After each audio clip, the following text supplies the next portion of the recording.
The story begins with the regular online game BioShock becoming the best in its genre, where players are presented with a huge, exciting world of battles with monsters. The events took place in a post-apocalyptic dimension, and unique people were formed through genetic engineering, who soon formed many alliances with their ideology, but the main goal was the destruction of demons. As players progressed, they became less content with simple monster-slaying quests. As a result, the developers began creating new storylines to add variety to the game. The main character, in turn, decided to immerse himself in a fascinating virtual world, where he unexpectedly had to play the role of a zombified character, which he was not very happy about. No one knew how many regions in the game were in danger, or how cruel this world was. The starting point of this journey was the City of Silence, where players faced off against a monster invasion. Those who thought of themselves as heroes very quickly realized that in reality this was not the case at all. Suddenly, a huge three-headed Cerberus, which was the boss's pet, appeared on the battlefield. The demon was extremely strong, and most players could not cope with such a dangerous opponent. At that moment, the young master appeared with his incredible team of warriors. Zung immediately began to attack the enraged people with his magical abilities, who could do nothing to counter Fang's unimaginable power. The guy took full advantage of his advantage in the battle and continued to beat them. Susu suddenly urged him not to be overly active as she also wanted to fight them. However, the Beetle Queen objected to her, saying that there were enough people for everyone, and they would not retire anytime soon. At the same time, she was distinguished by her bloodthirstiness, and even began to speak about how exactly it was necessary to deal with them. Seeing Siyue and Zai eating lunch, Zung invited them to join him, but the girls refused because the main forces of the human alliance were approaching. Fangu knew that the battle would not be easy, since the highest-ranked players had come to them. Playing the villain, the teenager decided to tell his story about how exactly it happened. I started telling the story from the very first day of my carefree life when this video game appeared in it, where he was constantly bullied and extorted money from his peers. Despite the fact that his father was in an extremely poor condition in the hospital, naturally, Zung did not agree with this state of affairs and constantly tried to fight back. However, he wasn't very good at doing this, so he had to endure it. Suddenly, girls passing by stood up for him and demanded that this conflict be stopped. One of them turned out to be a teacher, Yeyu, and she couldn't allow the ragamuffins to behave like that. Also with her was Zhao, whose father was the school principal. Because of this, they had to retreat, but they were in no hurry to leave the guy alone. At the same time, Zhang urged the young man to act more decisively, since he was not weak. But Z simply didn't want to cause them any trouble, so he always kept a low profile. As it turned out later, it was Lin who called them for help to prevent this outrage. Naturally, Fangu thanked her and told her that she shouldn't worry so much about him. In fact, Yuting was secretly in love with Zung and always tried to please him. At the same time, she was distinguished by her bloodthirstiness, despite her rather sweet and harmless appearance. Saying that these guys should burn in hell, Fangu hastened to reassure her because nothing had happened to him. Lin also said that he would soon collect the necessary amount of money to help his father and return to the BioShock game. Susu even offered to pay for his video game subscription so that he would go play with them. But Zung replied that he first needed to find a part-time job to pay for his father's treatment, and only after that will he be able to return to the fascinating virtual world. The girls were upset, but Yeyu's teacher noted that he was a strong guy and would succeed. Zhao stated that with his help, they would be able to advance further in the game and raise their level, to ultimately go to the bottom of the abyss and become much stronger. Moreover, Fang was no worse than Rebel, who topped the table of best players, who was literally the stuff of legends and considered the strongest. But Susu believed that Zung could surpass him. Thus, they decided to continue working hard in BioShock to become stronger by the time the boy returned. Sometime later, at night, Zung's mother called and told him that his father had refused the operation due to lack of funds. A stunned Fangu said that he needed to be persuaded, because tomorrow he would receive his salary and cover part of the expenses. Although the person responsible for the accident donated a small amount for treatment, it was not enough. The saddened boy understood that he needed to continue studying and working to help his father. Zung dreamed of the day when his business would improve and his father would finally recover. Looking at the virtual reality glasses, Fangu caught himself thinking that he missed the game and the guys. Soon the young man finally went into the BioShock video game and began to look at his characters. Seeing his Rebel, he decided to remember the old days. Because after his father's accident, the teenager did not appear in the game for more than 6 months. In the end, Zung chose him and went to familiar places. The character was at the final level of his development, which elevated him above the other players. At the same time, Fangu also decided to create a new warrior, since he carefully hid the Rebel from everyone, with which he was able to pass the test of the bottom of the abyss, which was an extremely difficult task, knowing full well that if the girls found out that he was the Rebel, they would clearly be angry. Suddenly, the guy noticed his email, where there was a new notification. Upon opening the message, Fang was asked to complete a challenge that would reward him with real money. A shocked Zung realized that if this was really true, he would be able to pay for his father's treatment. What was the priority at the moment based on this? He agreed. As soon as the teenager confirmed his intention, he was enveloped by an unknown force.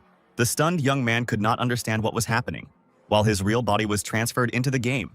What he couldn't even guess about was that he also had an extremely strange feeling, which he simply couldn't describe in words, suggesting that the developers had updated the game's perception. But when he looked at his reflection in the puddle, Fang was shocked. Realizing that he was now a zombie, the system instantly alerted him that he needed to help the monsters in the wasteland, thereby going over to the side of evil. At that moment, a huge demon walked towards him, and the stunned Zung immediately grabbed a chair in his hands.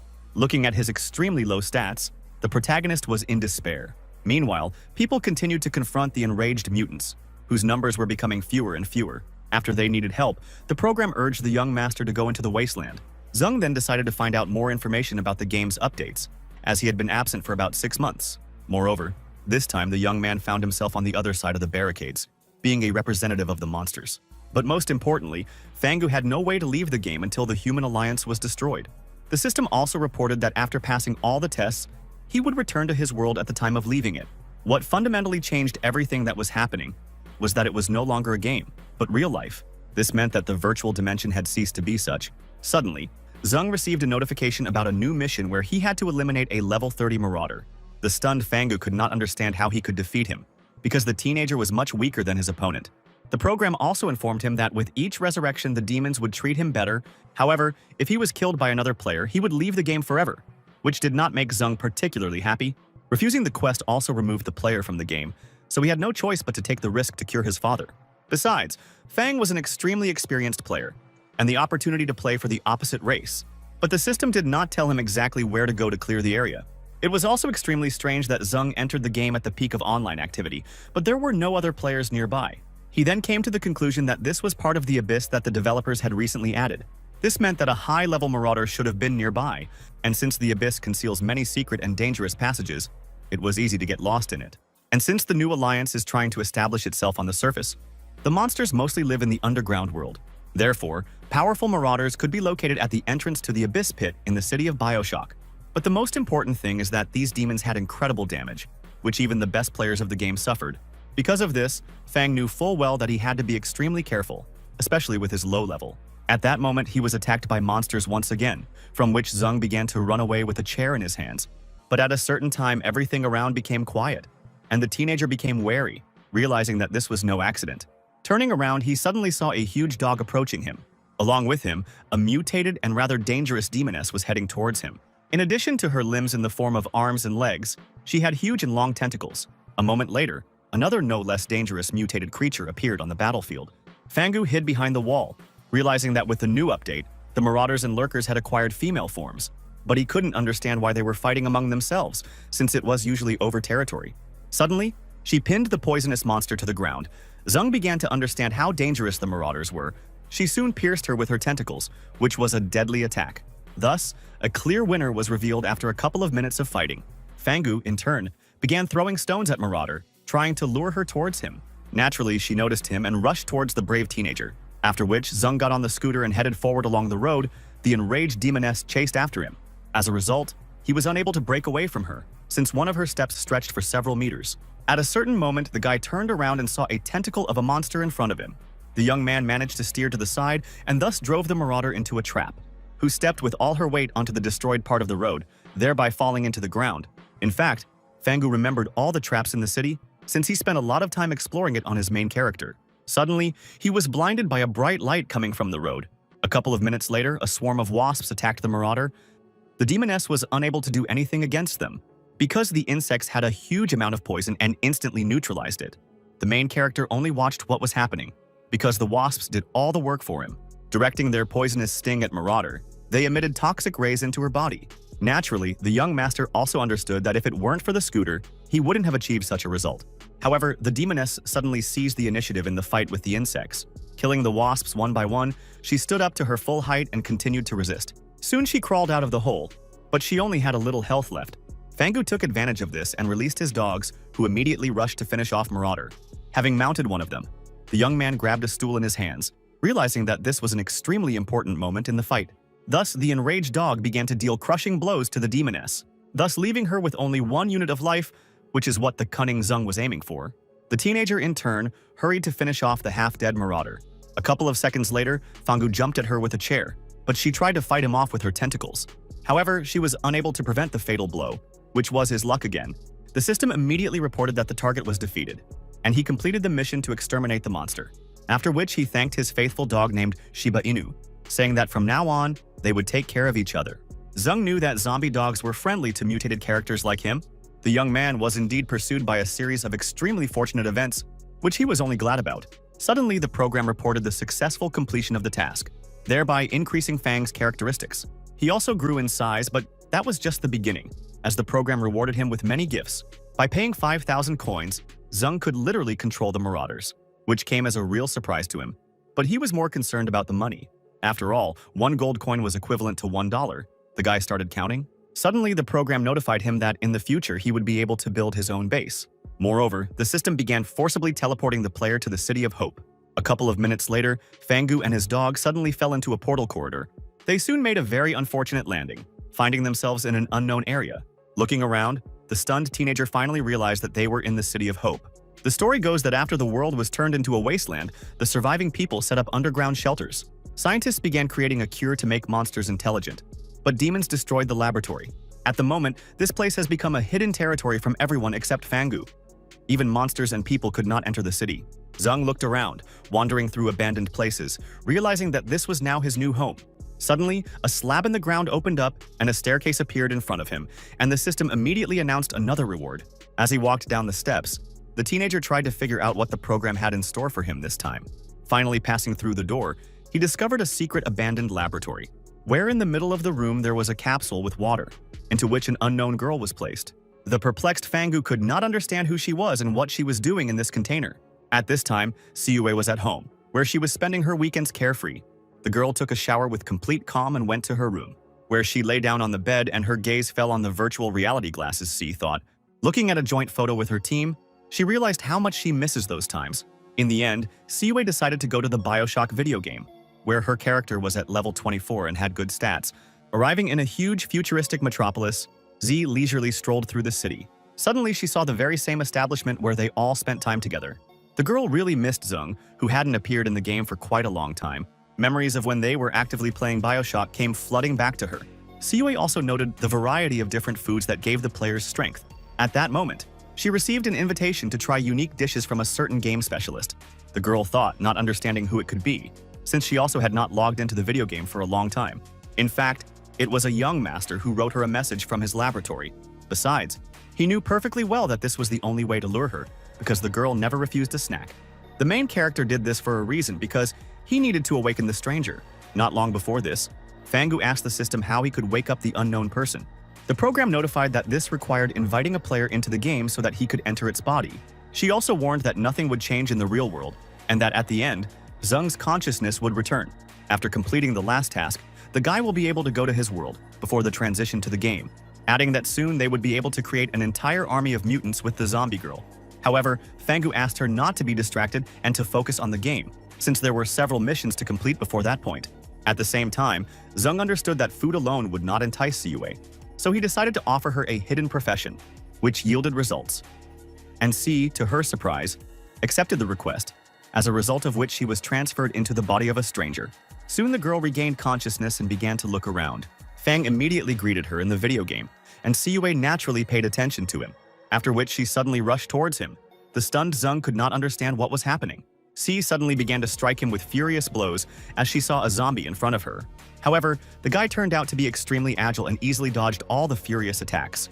This further angered the girl, who continued to attack the mutated youth. She was well aware that he was faster than her, but she wasn't going to give up. Believing that he had deliberately lured her into a trap and was clearly a danger, the teenager urged her to calm down, but this did not lead to anything, so he began to defend himself. Siyue continued to deliver crushing blows, but was still unable to injure him, which seemed to anger her even more, so it was simply impossible to stop the fight. The main character, in turn, did not stop demonstrating new abilities. The system immediately reported that the young master had the ability to transform, but since he was at the initial stage, his skills were limited. Eventually, Fangu pinned her to the glass capsule and urged her to look at her reflection. Finally turning around, C suddenly discovered that she had turned into a zombie. She was in shock. The guy smiled and said that she was now a member of the monster army. Siyue didn't understand how this happened. Zung also added that they are at their base, established in the City of Hope. He then told her in detail about the situation they were in and what exactly needed to be done. Naturally, she got angry, and only after providing her with housing and food did Z calm down. Suddenly, the system asked him to make the girl wear one of the outfits provided to her. At the same time, Fangu was well aware that first of all, they needed to improve their skills, because they will have to confront a new alliance of people, which is an extremely dangerous and difficult mission. Having finally provided her with the necessary clothes, the girl happily agreed. After all, in addition to her appearance, she also increased her strength and certain characteristics. Zung was pleased with this result and urged her to take the situation seriously. Suddenly, Siyue caught herself thinking that the NPC was acting extremely strangely, as if it had its own consciousness. After all, they even had a real feeling of hunger, something she had never observed before. Fangu, in turn, offered her a snack and prepared fried marauder tentacles, stating that her joining the team was definitely worth celebrating with a delicious lunch. The ever-hungry girl happily agreed to try the new dish and began to eat, but at the same time, she unexpectedly turned away from the guy. Zung understood that this was an innate habit of a zombie, because a mutant, in a sense, like an animal, is a wild predator. After Z used the tentacles, some growths grew on her back, which soon turned into full-fledged tentacles, and its characteristics also increased. The dumbfounded Siyue couldn't understand what was happening. This action seemed extremely creepy to her. Then Fangu realized that zombified individuals were able to adopt the skills of the creatures they ate. The program only confirmed his suspicions by mentioning the food they must obtain in order to become stronger. Then the system sent them on a new mission. After lunch, Sei became much more active. After some time, they reached the intersection of the Thorn Forest and the City of Silence, where they were able to find a lot of low-level monsters to level up. Moreover, in this area there was a fairly high-calorie food source in the form of carrion. Thus, Zung and Siyue plunged into the world of the dead, which was fascinating in its own way, where everything was run by some unknown person with his guards in the form of demons. But at the same time, everything was fine with the organizational aspects, since the zombie children received food every day. And at the same time, they took women captive to provide the babies with milk, which was also surprising. Moreover, one of them was a crazy researcher who conducted her experiments on the dead. Finally, it was Zung's turn, and the teenager immediately tried the milk. The system instantly reported that his intelligence had increased as he had absorbed human flesh. Suddenly, an angry zombie leader approached him and asked what he was planning. He added that he had no right to be in line for milk, since he was not a child. Fangu rushed to settle the conflict, and she let him go, because she considered only other players as enemies. Suddenly, someone shouted that the Great Lady had arrived at their camp, after which the gates opened. 01 immediately walked through the main entrance riding on her huge beast. Others did not even pay attention to what was happening, continuing to consume human flesh. The rest of the mutants followed the demoness, and the protagonist asked the program why he couldn't see their level. The system replied that he could only see information from the original monsters. Zung asked why they had the same numbers. The program then told about the secret laboratory where these creatures were created. But initially, scientists pursued the goal of suppressing mutations and eliminating their abnormal phenomena. However, the drugs had the exact opposite effect, and the demons became more aggressive.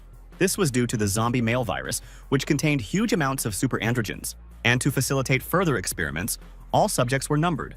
Women in particular were subjected to various tests involving the introduction of toxins and the mixing of other monsters. Despite all the failures, scientists were still able to create a serum by chance. Soon, the test subjects were able to get rid of the virus, and their characteristics increased significantly. As a result, they came to the conclusion that there was no point in saving the infected, so they created a new alliance. As a result, man began to hunt monsters to obtain materials for the serum. At the same time, they wanted to exterminate all the demons to create a new Eden. But they did not know that the first test subjects had gained intelligence. The woman numbered C20 was the first to regain consciousness and even remembered some fragments of her life.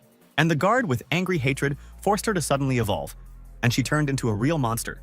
After which, S20 persuaded her brothers, and they staged a riot in the laboratory. A person from the Alliance immediately arrived at the scene to resolve the issue. However, it was extremely difficult to deal with S20, as she was too strong. Subsequently, the man was eliminated, but the test subject continued to run amok in the laboratory. At the same time, the maddened woman ordered the killing of absolutely all people, and soon mountains of corpses filled the research center. But the survivors still managed to report the problem, and the Alliance decided to block the escape routes and blow up the city. Since then, no one has ever seen S20 again. There were rumors that she and several test subjects managed to escape. Fangu understood perfectly well that in reality, the most dangerous creature in the current world is man. He also realized that only the demons from the laboratory could cultivate. Suddenly, 01 asked Zung why he was smiling and what made him laugh so much. At the same time, she asked if he was a plant from the Alliance. At this moment, Siwei suddenly struck her with her long tentacle, trying to protect Fang. By making it clear that she was not allowed to touch him, 01 was amazed by her bravery. While she stated that mutants rarely act as a team, she stood her ground. Claiming that the guy was up to no good, she suddenly called out to Lei Ying. The girl immediately said that under her sensitive guidance, the demons began to evolve faster. Then 01 suggested that she organize survival training. The young man, in turn, was impressed by the work of Z, who was always ready to help in difficult times. He also asked the stranger about training. The teenager said that zombies are divided into groups and must live in the thorn forest. In this way, they proved their skills to stay in the camp. But the monsters in the forest were extremely dangerous. Le, in turn, asked the ruler to give the mutants time to practice well, since last time few survived. The business lady asked if she had really decided to teach her, and naturally, Ying immediately began to deny it. Then 01 declared that all demons must increase their power as quickly as possible. At this time, the ghost sniper took advantage of the moment and scanned the area of the zombified. But it didn't bring any results. The only thing he saw was Chin tied up. The captain later stated that he was unable to find out anything because the mutants had become much smarter. Bloodthirsty Electroblade replied that they were indeed evolving rapidly now, and her squad should prepare. The sniper objected to her, saying that his team was no worse than hers at handling this matter. The girl immediately grabbed her sword, hinting that she would be happy to calm him down, adding that the new people, after entering the game dimension, never tested their strength.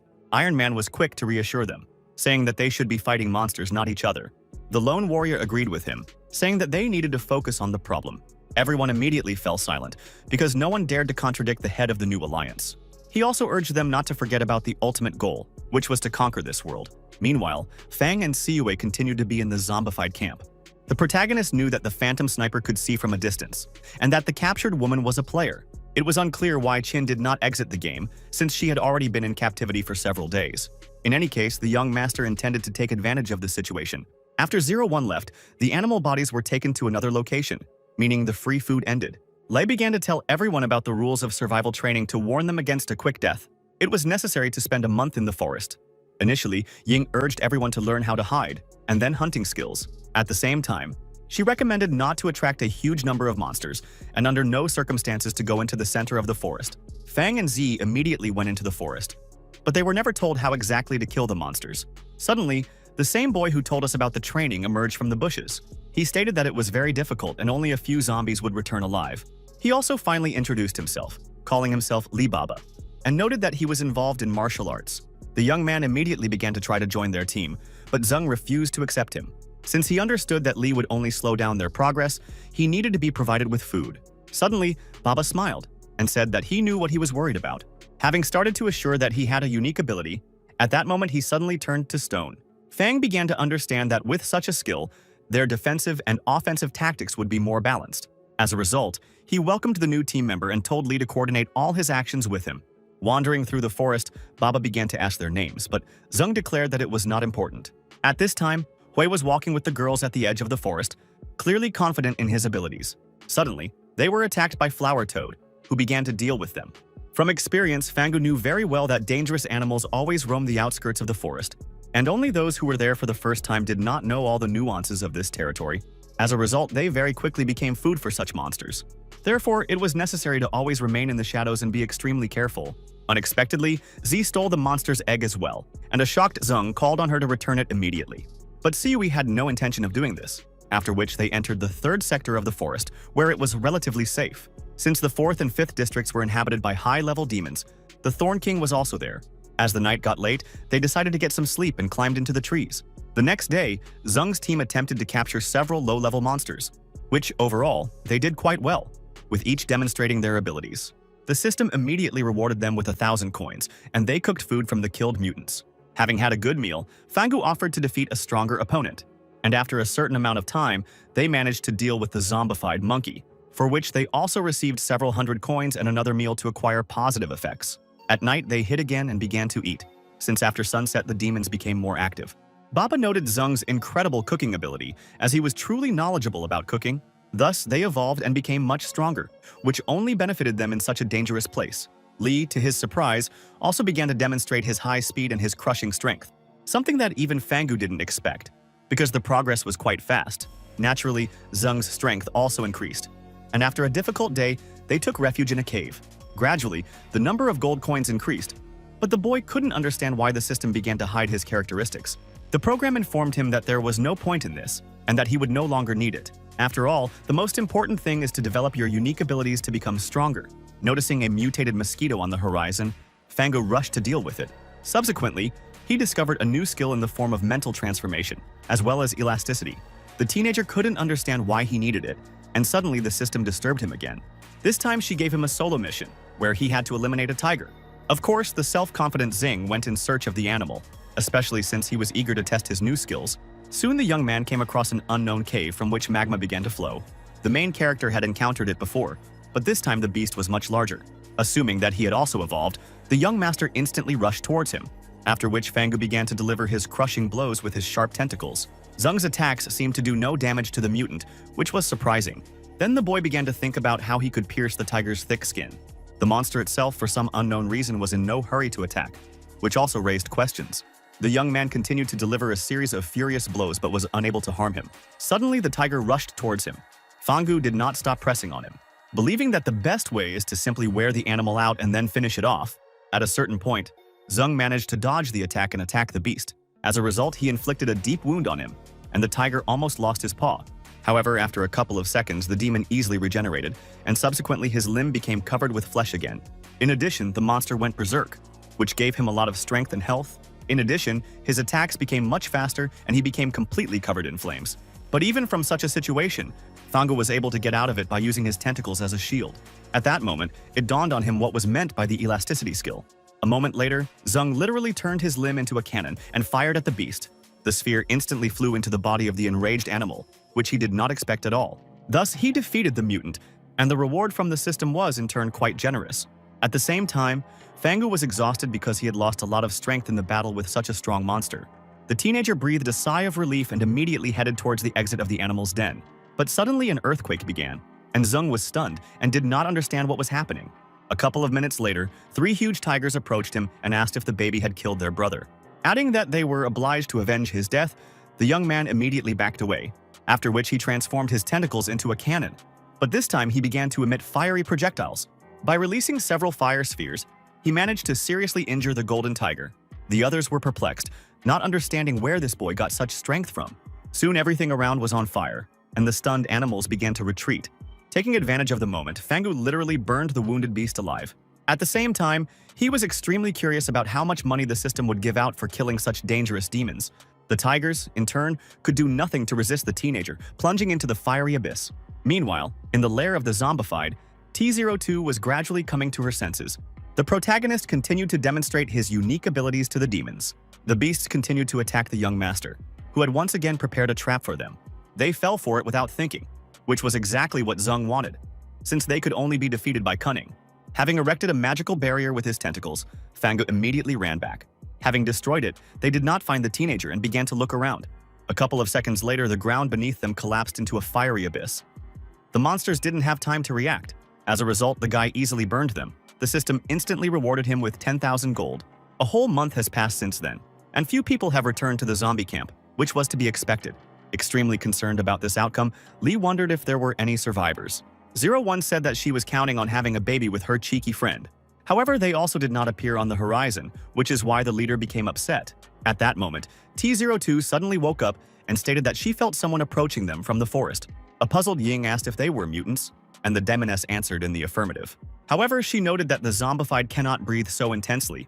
01 understood that Xiao couldn't be wrong because she had a well-developed perception. But what exactly had frightened her so much remained a mystery to her. So they began to wait for the uninvited guests. Suddenly, T09 pointed to the forest and said that there was some movement coming from the grove. A moment later, they heard explosions and saw some kind of magical glow. A few seconds later, monsters appeared, led by the Thorn King, who had mutated into a dragon. At the same time, they were walking to a certain place. This phenomenon was quite strange. 01 immediately saw that same guy with the girl and smiled, saying that they were accompanying the new king. Fangu and his team were riding on a dragon, which they never expected. Wondering how they managed to achieve such a result, everyone was simply shocked by such an incredible outcome because no one had seen the Thorn King before. 01 noted that she definitely liked this brave and extremely capable boy, because in just 1 month he had ridden the main monster of the forest, something no one had ever managed to do before. She instantly rushed towards him and his dragon pet to greet him. The perplexed Baba asked the teenager why the lady was flying to them. In connection with this, Lee decided to demonstrate his skills to her and suddenly attacked her. Naturally, 01 was prepared for such a scenario and dodged the blow. He said that he had become much stronger, but it was not enough to resist her, after which the lady attacked him from behind, adding that he had a lot to learn. Baba fell to the ground with a crash, realizing how strong the demoness was. Siwei immediately rushed towards her with her long tentacles, which 01 was also prepared for. But Si was absolutely confident in herself and acted accordingly, which surprised the lady. The demoness noted that she was much stronger and faster than Baba. But this was also not enough for victory. Siwei, in turn, ignored all of her statements, thinking only of revenge. At a certain moment, the girl emitted magical rays from her tentacles. However, 01 managed to cover herself with her wings, but still fell to the ground. Having thus turned into a cocoon, Si finally calmed down, thinking that she had won. But she was extremely curious to open the demoness's shell, so Siwei tried to open it. Suddenly, 01 flapped her wings and rushed towards the self-confident person again. Everything happened so quickly that Si didn't have time to understand anything and simply froze in place. The lady took advantage of this and suddenly used a soporific hypnosis on her. Siwei instantly fell into a deep sleep. The demoness remarked that she lacked tactics. After 01 headed towards the protagonist, Zeng prepared for battle. The business lady asked him if he had been waiting for her for too long, but the young master remained silent. She also stated that she did not harm his friends and simply put them to sleep for a while, so that no one could interfere with them. Fang knew that she was indeed strong enough. But at the same time, the teenager encouraged her to demonstrate all her abilities and not hold back. Then 01 suggested that he change location, and Zeng happily agreed. The stunned subordinates of the mistress could not believe what was happening. Soon, Fangu and the demoness began to fight each other in the sky, which looked extremely spectacular. However, they then moved on to land combat, where they also began to demonstrate their skills. At a certain point, 01 smiled and said that the training was over. Since they were about to have a real fight, the self-confident Zeng was only glad about it. The lady used her magical abilities liberally, but this did not frighten the guy at all. The battle actually escalated into a deadly confrontation, resulting in an explosion. The forest inhabitants hurried to leave the area as everything went up in flames. The teenager demonstrated incredible strength, something that 01 never expected from him. Having blocked all of her attacks, the young man easily carried out his own series of strikes, after which the bewildered demoness flew to the side and landed extremely painfully. Fangu approached her and declared that he would not obey her, rather the opposite, that she would have to carry out his orders. Suddenly, his body underwent a transformation, and the stunned 01 did not understand where such strength came from. In the end, Zeng acquired the dragon armor, declaring that she would now feel his power. After which he unleashed a barrage of incredible attacks on her. The lady immediately retreated back, but Fangu continued to attack, thus not giving her the opportunity to leave the battlefield. The demoness understood perfectly well that she could not cope with him, since the power of the Thorn King had awakened within him. The wounded 01 asked the teenager how he had acquired these skills. She soon accepted her defeat, even though it was hard for her to come to terms with it. Suddenly, Zeng turned into a human and said that she would become stronger in the future, but not now. He also called on her to obey him, calling himself her commander, and 01 immediately lowered her sad eyes. Then she nervously asked how he managed to achieve such an unimaginable result. Fang smiled and noted that he had only used a tenth of his strength. Besides, she wouldn't be able to activate her camouflage for a while. The demoness was terrified. Surprised, she asked how he knew about her secret, but the guy did not answer her. At this point, it suddenly dawned on her that he was actually a human disguised as a zombie. Meanwhile, Qin, who was held captive by the mutants, continued to suffer from extreme pain. 01 suddenly found herself drawn into her memories, where Lin handed over the reins of power to her. The girl literally begged her not to leave, but C20 made her final decision, having said that she needed to finish her business and that she was obliged to lead the mutants. The demoness began to understand that with a leader like this man, they would have a chance of salvation. In this regard, she asked the young master to become their leader. Zeng smiled. Then he said that from today on, they would all begin to live a full life. Then the inquisitive 01 asked how he managed to defeat the Thorn King. The protagonist understood that he couldn't tell her about the system, which had once again given him a difficult task. After defeating the tigers, the program rewarded him with several black boxes, after which she sent him on an incredibly difficult mission to eliminate the dominant dragon. Fang was very lucky because 6 clones fell out of the boxes, which naturally affected the current situation, because now it really did seem possible to defeat the Thorn King. After all, Zeng couldn't cope with him alone, so the gifts of the system came in handy. Thus, the teenager's strength increased 6-fold, which had a positive effect on the battle with the monster, which was sprayed onto the Fang clones. They acted as one well-coordinated mechanism. Besides this, Baba and Siwei also did not sit still and distracted the Thorn King. And at the most crucial moment, when the dragon weakened and tried to hide, it was necessary to strike the decisive blow. However, the clone's time was up, and Lee suddenly suggested using one effective tactic. Zung grabbed his legs with his tentacles, and Baba himself folded his hands in such a way that he became a hammer, which Fangu began to strike furious blows with, having first filled it with magical energy. What became the decisive moment for the King of Thorns? He simply could not do anything. Ultimately, they managed to defeat the dragon, and he fell to the ground unconscious. When he came to, Zung asked him for help to deal with the human alliance. But the teenager told 01 that the Thorn King just liked him, and now they are friends. At this time, Lao was feeding his friend Xiao Carrion, having previously hidden from the angry people. But their meal did not last long, because the alliance soon caught up with them. They subsequently shot the thug, but Liu managed to escape, realizing that he would never see his friend again, after which they began to eliminate the remaining monsters, of which there were quite a few. But most of the mutants were eliminated by the alliance forces, as they were well trained. At that moment, several high-ranking monsters suddenly awakened and grabbed a couple of girls. Wang was furious and intended to avenge the death of his younger comrade. He soon satisfied his hunger, but there was still one representative of the New Eden left. Naturally, the demon was in a hurry to deal with her, but she turned out to be quite nimble. Dodging all of the monsters' attacks, the girl waited for the right moment to deliver a crushing blow. The difficulty was that the technological weapon did not harm the mutant in any way. Then the warrior began to activate the new ability, hoping that it would help her. Then she began to dodge the demon's long arms again, waiting for the right moment. Her speed increased several times, and the monster simply could not keep up with her. Eventually, it paid off and she was able to take down the big guy. After she found Chin tied up, the doctor asked who was there. Having learned that it was Storm, she asked to be released quickly, but the girl refused to do so. Because she was carrying a zombie and therefore had to die, the stunned Chin asked to listen to her. However, at that moment, someone attacked Storm from behind and thereby cut off her arm. Fangu, in turn, hurried with his charges to the lair of the Alliance of New People. Shocked, Storm did not expect such a turn of events and screamed loudly in unbearable pain. As it turned out, Baba arrived just in time, saying that the first thing people needed to do was cut off their hands. Then they began to fight. Lee did not expect that the girl would be so nimble. The warrior immediately used her abilities and released a whirlwind towards the guy, but Baba managed to free himself and deliver a powerful blow with his stone fist. The Storm was unable to do anything against him and found itself in an extremely dire situation. Subsequently, Lee fed her to his powerful beast, who did not stand on ceremony with her, after which he headed towards Chin, declaring that because of her, a huge number of his brothers had died. The main character suddenly appeared and called on Baba to retreat to the base and await his orders. Having added that he would personally take care of this girl, the young master then released her. She tearfully asked for only one thing, that he kill her quickly and without suffering. But Zung said that even if he killed her, she would be resurrected again. The shocked doctor asked how he knew about the existence of other players. Realizing that he really understands this game world more than anyone else, Fangu wondered if the other players had received the same quest, why they hadn't been reborn as zombies like him. Suddenly, he asked her how she got her belly. Chin replied that one person was to blame for everything, and she told her story of what happened when she was a graduate student in the bioengineering department. But she never managed to defend her diploma and was unable to complete her studies. Then Chin was bored at home for a long time, and to somehow distract herself from her problems, she began to play Bioshock with her friends. She soon met a guy named Thunderclap in a video game, after which they became friends and constantly played together. But one day, he once again invited her to play. They spent a lot of time and became closer to each other. The girl really fell in love with him. Then the young man asked her to create a serum for the Alliance of New People to give them superpowers. And since the equipment in the game was much more advanced than real equipment, her research bore fruit. However, passing by his room, she saw a teenager with another girl, at which time Chin was already pregnant by him.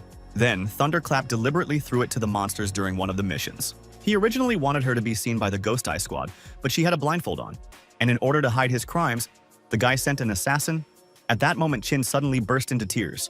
Then Fangu offered her to take revenge on him, or die here and now. The girl thought about it, after which she angrily screamed through tears that she dreamed of revenge. The mutants soon went deeper into the forest, where Zung stated that the Alliance had discovered their location and that it was no longer safe. Opening the portal, he called on everyone to follow him to the City of Hope, where people would not immediately find them, adding that by the time they arrived, they were obliged to rebuild the fortress in order to withstand them. Naturally, everyone admired the new head of the zombies, and Fang himself ordered 01 to bring as many monsters as possible. At the same time, it was necessary to train them in everything necessary to fight the Alliance. Meanwhile, Zung's pet confessed his love to Siyue, whom he began to lick from head to toe. The guy approached him and asked if he had completed the mission assigned to him. The dog barked loudly, which was a positive answer. Fangu smiled and stroked the dog. A moment later, a whole pack of mutated dogs rushed towards them, which Zung was only glad about. Having said that Shiba Inu had completed the task, they should now hurry with the construction of the fortress. A whole month passed and Zung was literally exhausted because he had not slept a single night during this time. Suddenly, the system gave him another mission, which required him to go to the mechanical city to activate the cyborgs. The program specified that it also needed to call the player to enter the body of the cyborg, who was in the warehouse. When Fangu went to the lab, he found a robot in the capsule and wondered who would be best suited for this role. Suddenly, Siyue followed him into the room, and Zung urged her to return to the camp. But the girl said that she was very hungry and wanted to eat, and the teenager sighed heavily. The extremely persistent C kept asking him to cook something. But Fang's head was filled with something completely different, because he needed to find a suitable person for the cyborg. It suddenly dawned on him that Zhao, who hadn't appeared in the game for a long time, would be perfect for this role. The protagonist continued to think that this was a great idea, but Siyue constantly reminded him of her hunger. When she called him by name, the stunned young master asked how Z knew it was him. The girl then showed him the system's information window, which indicated his name and status. Zung, in turn, understood that sooner or later she would have figured it out anyway. The program clarified that after joining a team, all squad members see detailed information about it.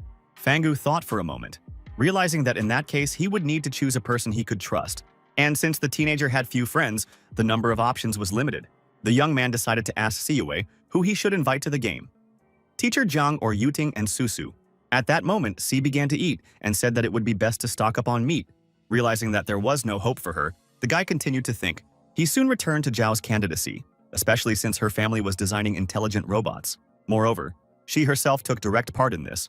But recently her company was in crisis. In the end, Zung decided to invite her to help her. Late at night, the girl was in her room, where she was resting peacefully. She woke up unexpectedly because she heard the sound of a message in the BioShock video game. Curiosity got the better of her, and she put on the virtual reality glasses and became immersed in the game. Finding herself inside a fascinating world, she again remembered Fang, with whom she had played together for a long time. Finally opening the notification, she was surprised to find that it was Zung asking for her help. At the same time, he promised her to master a new profession as a cyborg, which was also extremely interesting to her. Realizing that he really needed her help, of course she agreed. As soon as she accepted his invitation, the girl was instantly transported to another place. Soon, Susu entered the cyborg's body, and a stunned Fangu silently watched what was happening. The teleportation was successful, as reported by the system, which made Zung extremely pleased. Finding herself in another body, a surprised Zhao asked if this was really a game, because everything indicated that she had entered a distorted reality where technology was at the highest level. Suddenly, Zung greeted her, with Siyue standing next to him, no less surprised. However, like Si, Susu mistook him for an enemy because the guy looked like he was zombified. He started asking if he really was Fangu, since mutants can't talk. The young man began to understand that it would be quite difficult to tell her everything, so that she would believe him. Zhao, in turn, demanded that they immediately give her Zung, adding that if they didn't do it right away, she would force them to do it herself. Seeing the girl's mood, the protagonist understood that at the moment he would not be able to explain anything to her. As a result, a fight broke out between them, and the young master began to defend himself. Susu quickly realized that the monster was not so simple and that she had to be extremely careful with it, but at that moment, Siyue grabbed her with her tentacles, literally freezing her in her tracks. Zhao simply couldn't do anything, knowing that now she wouldn't be able to free Fang. Then Si asked her friend to look at the panel where their names were written. The stunned girl looked at the pop-up window above the boy's head and finally realized that it was true. Soon, Siyue let her go, once again assuring her that they were indeed her friends. Susu also synchronized the cyborg's memories and learned about their main goal. Based on this information, Zhao was able to lead them to the City of Hope's secret warehouse. Where were the cyborgs and cores located? Pointing to an underground shelter under the city. Entering the elevator, he instantly fell down, and the temperature suddenly began to rise. Fangu immediately spread his mighty wings and called the girls to cling to him. Subsequently, they curled up into a cocoon to avoid exposure to high temperatures. This dome kept them safe, but at the same time it was very hot inside. As soon as the elevator stopped, the temperature also returned to normal, which was quite strange. Suddenly the doors opened and water poured down on them. Zung assumed they had been thrown into the open sea. Susu swam first, and the rest followed her, rushing into the unknown abyss, at the bottom of which were the ruins of an entire city. It was a truly impressive picture. Unexpectedly, Fangu noticed the local inhabitants of the water dimension. They looked like mermaids, but the creatures did not try to attack them. On the contrary, they seemed extremely friendly, and the guy immediately swam up to the amazing monsters. But suddenly a less friendly person appeared and rushed towards Zung. Fangu had foreseen this predictable outcome and was ready for battle. The young man instantly pierced her with his tentacles, which was quite expected. At that moment, the rest of the extremely aggressive mermaids swam up to them.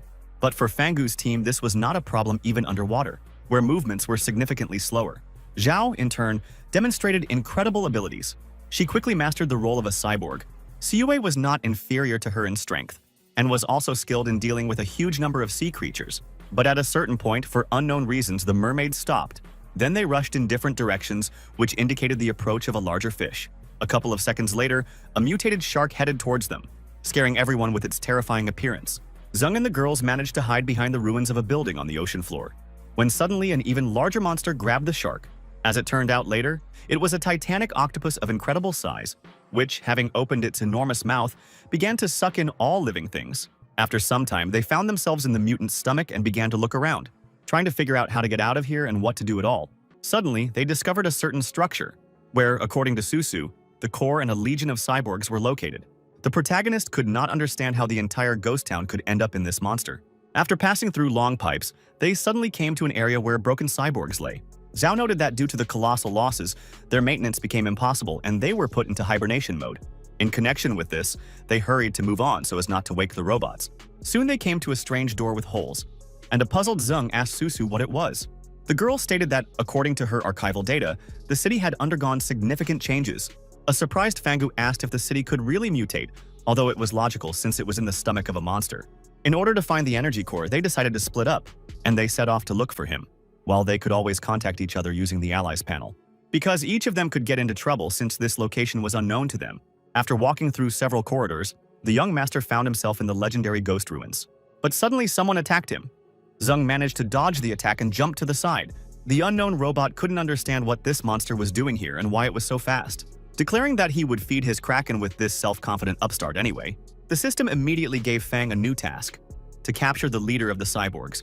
Meanwhile, Siyue passed through several pipes and once again found herself in the open sea, where there were many piranhas who immediately rushed towards her to feast. The girl didn't know what to do or how to get out of this situation, because the number of fish was increasing with each passing second, and she simply had nowhere to go to escape. But at that moment, Sea felt hunger, causing her fear to instantly disappear, and she turned into a bloodthirsty killer. Thus, she easily dealt with a huge number of piranhas, after which she began to consume them with absolute calm, and even built a raft on which she lit a small fire. However, at this time, a large fish rushed towards her, intending to take revenge on her for the murder of her fellow fish. But after interrupting Siyue's meal, she herself did not know what she had signed up for, and the girl became furious. She wasn't even intimidated by the size of the piranha, which continued to head towards her. On the contrary, C was only glad of such a portion of lunch, since the other fish were small, and she clearly was not full. Susu, in turn, continued to wander through the long corridors of the ghost city in search of the core. Suddenly, her radar detected an approaching signal, and Zhao realized that the cyborg center was very close. But someone activated a laser barrier, which rushed towards the girl. As a result, she used mechanical bifurcation and immediately fell apart, with the help of which she was able to pass through this network of blasters and thus overcome the obstacle. Susu then reunited again and continued on to the robot center to find the core. Zhao was amazed by the technology in the virtual world, realizing how useful it would be in her real life. Finally reaching the door, she tried to pick the lock to get inside. Entering the laboratory, the girl discovered several capsules with cyborgs. Naturally, Susu hastened to activate the semi-cybernetic legion. Suddenly, the room began to fill with smoke. Zhao couldn't understand what was happening. At that moment, a huge cyborg rushed towards her, who decided to prevent the activation of the robots. The girl couldn't understand why he was attacking an ally because everything should have been different. The robot continued to pursue her, with the aim of eliminating her. Susu continued to dodge the attacks. I caught myself thinking that this half-cyborg is extremely stupid, because the symbiosis of the machine and the brain behaves differently. Zhao immediately activated a magical barrier to block the enemy's missiles. By that time, she had filled her mechanical body with energy, and this was enough for the battle. Susu understood that now she could take the initiative and defeat the enraged robot. But the stubborn half-cyborg did not give up on the thought of destroying her and used various weapons. The girl also decided to activate the opponent's movement prediction mode. Finally understanding how he would act, Zhao was able to easily disarm him. She then proceeded to immobilize him in order to finish off the guard completely. As a result, the half-cyborg collapsed to the ground, unable to continue the fight. Susu understood that the first thing she needed to do was reconfigure it and reboot the system. She also discovered that he was actually acting on orders from an unknown person. After collecting it piece by piece, Zhao programmed it in the right way so that it would no longer pose a threat to the cyborgs. Having come to his senses, the puzzled robot asked why he was outside the sleep capsule. The girl explained to him that he had been forced to carry out criminal orders and asked him to tell her what had happened. Suddenly, he leaned towards her and began to examine her, then asked a counter question. whether she really was a prototype, but Susu didn't understand what he was talking about. So the half-cyborg told her the story of what happened. When Dr. Guanya was in charge of the Artificial Robotics Center, he was a leading expert in this field. To help humans build the City of Hope, he used cyborgs to transport energy cores. Soon they improved and even began to guard the city. And this is how this legion of machines appeared. But then they were exiled because the Alliance didn't want the technology to go to the monsters. And the most advanced developments of the semi-cyborgs were embodied in the prototype, and since new technologies were tested on it, the machine absorbed the entire arsenal of research. However, after the end of the rebellion, the prototype disappeared and thus separated from the Robot Legion. Guanya, in turn, introduced a protective protocol into the remaining half-cyborgs, which is why he attacked her. But it was unclear how the doctor who created them was able to load them with such programs. Zhao then decided to find this man and ask him personally. But at that moment, Susu's path was blocked by more ill-wishers made of steel. The robot noted that when the Legion was exiled, a protective protocol was implanted into several hundred cyborgs. This meant only one thing: they could burst into the laboratory at any moment. However, a robotic girl suddenly appeared and began to destroy the half-cyborgs. She easily dealt with a huge number of robots. Stating that she came to protect the prototype, she called her chief, adding that the female Titan squad is a special unit created to protect her. There were 9 of them in total, and they obeyed only her, since that was how Guanya programmed them. A puzzled Susu asked if she was really created to protect her. The half-cyborg corrected her, saying that it was more likely to follow her. Then she asked for help in one matter. Meanwhile, Fangu continued to fight with the leader of the machines. But no matter how much he tried to break through the defense, he couldn't do it. What raised questions was that Zheng couldn't understand why the octopus's tentacles were so elastic. At the same time, they completely neutralized his attacks, which made the task much more difficult. The guy began to think about what tricks he would need to resort to in order to deal with him. Siwei, in turn, was frying a huge piranha, anticipating its delicious meat. Finally, having eaten her fill, Z continued to look for a way back to the ghost town. Because she understood perfectly well that her friends clearly needed help. Having found the pipe, the girl rushed to swim along it and jumped into an unknown vat of water. Siwei guessed that there might also be piranhas here, as there were always a lot of them. Suddenly, a water whirlwind began to approach her, and C began to swim back. At that moment, a huge royal piranha appeared, which is what the girl expected. The main character, in turn, continued to try to deal with the cyborg. The thunderclap sent a shock through his entire body, which only seemed to amuse the robot. The young master looked at him in bewilderment and realized that he was able to absorb electricity. He just laughed in response and said that his body had electric eel genes embedded in it, and Zheng's lightning only made him stronger. Then Fangu began to emit flames, intending to burn him to the ground, but this also did not bring any results. Everything around burst into flames, but the head of the half-cyborgs remained completely unharmed. The stunned guy didn't know how to act against him and began to think, not understanding how this was even possible, since having resistance to several elements was beyond the pale. The smiling robot said that he was also not afraid of high temperatures. At the same time, he tried to understand where such incredible strength and skills came from in such a zombie. He added that if the young man left him alone and did not interfere, he would have mercy on him and let him go. Naturally, the teenager objected to him, saying that he needed an energy core, and without it he would not go anywhere. The robot was surprised, stating that he could not give it to him and that there was no talk of it. Zheng, in turn, hastened to convince him otherwise with the help of his new ability, after which he began to deliver crushing blows to the body of the extremely self-confident creature. Which finally worked, and the cyborg actually felt pain, which surprised him greatly. Fangu understood exactly how to act against such an enemy, who couldn't comprehend what was happening, because a series of furious zombie attacks actually caused him significant damage. As a result, Zheng rushed to unleash another barrage of powerful blows on him. The puzzled half-cyborg continued to wonder why the boy had so many different techniques. At that moment, Fangu transformed his tentacles into a huge hammer to end the battle. But suddenly Susu appeared and immediately released her chain.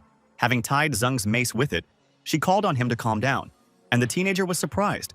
Zhao once again demanded that her partner not touch Dr. Guan, who couldn't believe that the first model of a semi-cyborg was in front of him. Then the girl asked him what actually happened after the expulsion. The doctor began to tell the story of the mutiny and the actions that followed it. With great sadness, the captain informed him that all cyborgs needed to be exiled to prevent monsters from taking over their technology. Of course, he had to agree since people promised to treat his zombified daughter. He later deeply regretted this, but time had been lost and nothing could be changed. Therefore, Guanya decided to personally lead this operation to ensure a safe outcome for all robots. The prototype was immediately sent to the Alliance base for further disassembly. However, this water area turned out to be a place of exile for him and the other cyborgs. Eventually, the monstrous octopus swallowed their station, and when Guanya woke up, he saw a horrifying scene. But on the other hand, this was precisely the chance for survival, which he took advantage of. Soon, the doctor transformed himself into a semi-cyborg and directly connected with the heart of the mutated monster. He put a legion of robots into hibernation, having first implanted a protective protocol into them. And since people could not penetrate him, thus, he negotiated the opportunity to treat his daughter. But now it was unknown what her fate would be.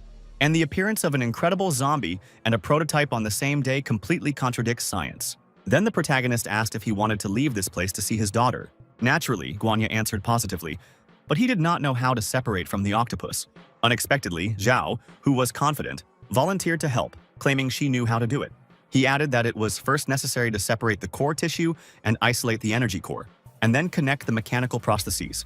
Soon, she actually succeeded in doing this, which the doctor never expected from a half-cyborg.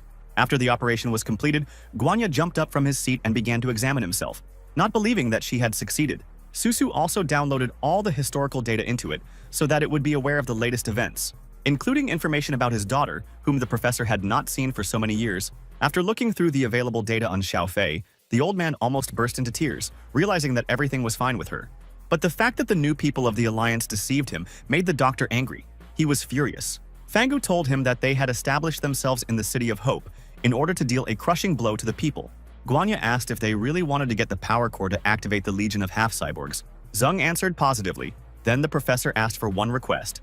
The teenager said he would do everything possible, and the doctor immediately approached him and whispered something in his ear. Naturally, this did not please Susu, who stood to the side and tried to understand what they were talking about. Late at night, they finally began to implement their plan. Amidst the ruins of a sunken city, a huge mutated octopus suddenly swam out. Soon he took them to one of the destroyed buildings, saying that this was where they would have to say goodbye. A puzzled Zhao asked why he didn't want to go with them to see Fei. Guanya replied that he would definitely do so. But later, because he had one unfinished business left, after which he once again approached Zheng and asked him to take care of Xiao, adding that the guy should remember his promise. Of course, Fangu had no intention of deceiving him. He also wished them luck in the battle with the new alliance, as they had to pay for their crimes. Thus, they managed to retrieve and deliver the energy core to the City of Hope. Having placed it on the appropriate setting, the mechanism immediately came into action. A magical light illuminated the entire city. It was an incredibly beautiful sight. The system immediately rewarded Zheng with 20,000 gold and 2 black boxes. Fangu then asked the program to transfer the money into the real world, which turned out to be very simple. Where in the weapons and various skills store, you just had to enter the card number. Having looked through the entire assortment, the young man began to understand that he would have to save up gold for a long time. Thus, he easily transferred part of the money for his father's operation, then asked the system for a new task. The program unexpectedly offered him to bring a new player into the world of BioShock as the Beetle Queen. The teenager again began to think about who he could ask for this request. But at that moment, he remembered with horror that he had completely forgotten about Siwei, who was at the station. Meanwhile, Guanya went to visit his friend the Piranha King named Dabao. However, he was confused by the strange state of the fish, and initially he did not attach much importance to it. But when he started eating too quickly, it raised questions in the professor's mind. Then the doctor decided to personally make sure that everything was okay with him and dived under the water. But after swimming several hundred meters, he still couldn't find his friend. Finally seeing him, Dabao began to behave extremely aggressively, and the stunned Guanya immediately began to swim back.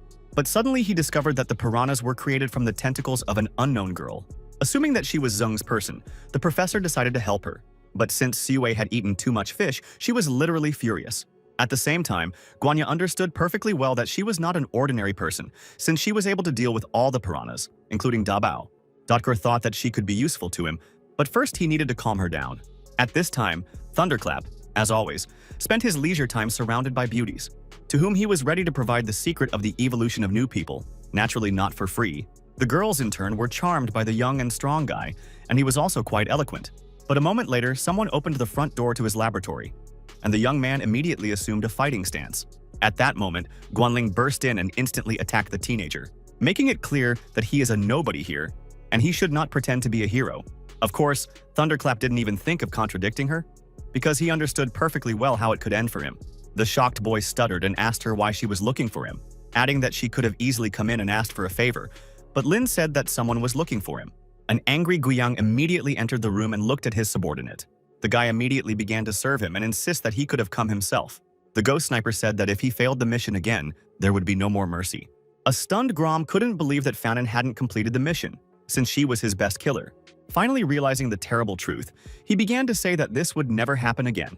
But Guiyang said that he was constantly drinking and not taking his work seriously. and everyone was fed up with it. Meanwhile, ordinary monsters are mutating, and they now have several powerful leaders. So this time he handed over the leadership to Guangling, while Xiaohuo would take the mid-level players to clear out the zombie lair. He also ordered that the mutant leader be taken alive for further research. Yuting, in turn, decided to log into the game. She was worried that Susu and Siyue had not appeared in it for a long time. Finally finding herself in the fascinating virtual dimension, she began to explore the area. Walking through familiar places, memories came flooding back and Lin became nostalgic. Suddenly she remembered Fang, who had also abandoned BioShock long ago due to his father's illness. Suddenly she overheard two players talking, and they were discussing Zheng. After all, he led the zombified and evolved quite successfully, after which he became one of the strongest. At the same time, they mentioned the awakening of some unique abilities, but for this it was necessary to receive a letter from the system. Yutin immediately decided to check her mail and indeed found a new message. However, the notification was about helping friends, and the stunned Lin, of course, agreed to set off on the journey. Although it seemed to her that it could have been scammers who intentionally sent her a letter of this nature, at this moment, Fangu suddenly sneezed, thinking that zombies couldn't get sick. Or maybe he didn't know something, and the program hid some information about mutant colds. He also doubted that Yutin would agree to such a suspicious invitation, but he had no other choice. Suddenly, the beetle queen in the capsule woke up from her sleep. Zheng was pleasantly surprised that the girl still agreed to respond to his request. Lin, in turn, opened her eyes and began to look around, not understanding where she ended up.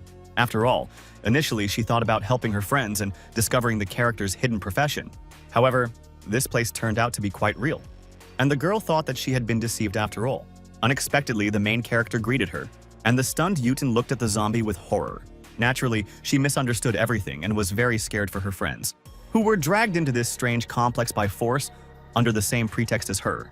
At the same time, Lin had absolutely no idea what to do or how to get out of this location.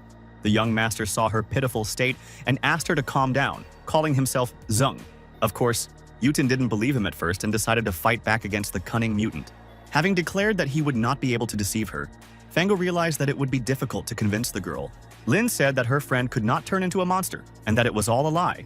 She asked him if he had really captured her friends and was holding them by force, adding that he had better release them because the consequences would be irreversible. At that moment, Yutin began to use her unique skills, and the ground began to crack. The teenager stepped back, not understanding how to calm her down and explain everything, since she was uncontrollable. At the same time, Lin's abilities were at the limit of what was possible, as she entered the body of the insect queen. A huge demon suddenly appeared behind her and immediately rushed towards him. But the most important thing is that Yutin had the ability to control the minds of absolutely all beetles. He suddenly assumed that, out of sheer fright, his friend had accidentally activated the technique of a hidden profession. This meant that talking to her was clearly useless, since at the moment it was worth neutralizing her. Thus, Vango immediately rushed into battle against the huge insects. Using his highly effective skills, he managed to destroy a couple of beetles. After a certain amount of time, Zheng buried all of Yuting's charges in ice blocks. Then he finally tried to talk to Lin so that she would finally calm down and listen to him. He also encouraged her to look at her reflection, which became the first step towards their mutual understanding. In the shards of ice, Yutin actually saw her own extremely frightening appearance, after which the guy asked to look carefully at the allies panel, where his name was displayed. The shocked girl asked the teenager if it was really him. Soon, Lin finally came to her senses, and then Susu and Zheng calmly explained everything to her. Then she realized how oppressive and terrible life was for all mutants. At the same time, Yutin set herself the goal of making the new alliance pay for what they had done, which was part of their team's plans. But Fangu said that at the moment they needed to do something completely different. Naturally, the girl agreed to help her friends and said that she would do everything possible. Zheng understood that Lin was actually a bit of a coward, but in the body of the insect queen, her combat potential was enormous. And since Zhao was busy building the base, the young man decided to send Yuting to cultivate. Fangu immediately asked the system for a reward for the completed task and a new mission. The program immediately gave him 15,000 gold coins, after which she ordered the destruction of the extremely dangerous Xiaohuo and Guangling who were approaching them. The teenager was surprised by the appearance of such familiar figures. This was a chance to take revenge on Wei. In connection with this, he asked Susu to take on the construction of the city and invited Yutin to come with him. At this time, Lin urged Lin Wei to take this situation seriously, as their existence was at stake. However, the frivolous Xiaohuo, as always, assured that everything was in perfect order and under his control. Suddenly, she asked him if he knew how exactly Feng Ying died, and Wei's expression immediately changed. He said that he was to blame for her death and would definitely take revenge on the mutant leaders, adding that if they failed, reinforcements would arrive in any case. But Guan noted that even they would not help them. After all, if the difference in strength is huge, They will only have one chance. At that moment, she handed him a syringe with an unknown drug. They said it was a booster injection, but it wasn't worth spending it all at once, and they didn't know about the side effects. Naturally, Linwei didn't listen to her and immediately injected himself with a syringe into his shoulder. As a result, the veins on his face immediately bulged and his eyes blazed with fire. And after a couple of seconds, it completely ignited, which was to be expected from this injection. At this time, Siyue suddenly regained consciousness and opened her eyes. Finding herself in an unknown place, she began to look around. Not knowing where she was, Si suddenly remembered her friends. Dr. Guanya immediately appeared on the screen opposite her and greeted the young talent. Stating that she had eaten too much of the mutated fish and had passed out, he also reported her condition to Fang and the others. The girl listened to the professor in silence, realizing that she had made a mistake once again. The professor urged Z not to worry about this, as she had a culinary journey ahead of her. He added that he had prepared new clothes for her in the room and was waiting for her in the laboratory. Naturally, she was only happy with this turn of events and went to Guanya. After swimming underwater for several meters, the doctor noticed that this was the abyss of the sleeping titan. These ruins also belonged to an ancient civilization, and the wall paintings contained many legends. However, he himself was absolutely sure that all this was not a fairy tale, but a true story. In the fresco to their left, they found evidence that humans had long possessed nuclear technology, and the energy cores that they managed to find were only a small part, dug out from the ruins. But at the same time, ancient people have long believed in the existence of higher powers in the form of various gods. Specifically, their deity was a giant beast sleeping in the depths of the earth. People built an underwater temple to worship this monster, and having saturated it with energy, it fell into a deep sleep. Ancient civilizations feared such creatures because they possessed incredible power, capable of collapsing the heavens and the earth. His strength came not from his fighting skills but from the mutagenic genes he carried within himself. Soon, this virus began to spread and multiply, putting everyone at risk. No one knew where this plague that destroyed so many lives came from, but everyone understood that it was the work of monsters, because nuclear wars of people did not cause such mutations, but only awakened monsters. As a result, the furious demons released their mutagenic genes throughout the world. What was happening got out of people's control, so they could only flee. But if the source of the virus can be found and studied, it might be possible to cure millions and restore Faye to her human form. However, the path from the temple to the monster is too long, and along the way they will encounter extremely dangerous monsters. Suddenly, Guanya looked at Siyue, who, as always, had found herself a meal. In this regard, he urged the girl not to be distracted by food, as this could lead to trouble. At this time, Maradurka was walking around the city and suddenly heard a strange noise. She turned around and saw no one, after which she continued on her way. But the sound grew louder, and the demoness instantly struck the ground from where the strange noise was coming. Carefully examining the depths of the earth, the monster did not notice anyone. But as soon as she rose up, Guangling pierced right through her chest. This was a fatal blow. Lin noted that hunting such creatures had become an extremely boring activity. Zhao Huo mentioned that they could go to the thorn forest where higher-level monsters lived. At that moment, their charges came to their aid and admired the work of their leaders.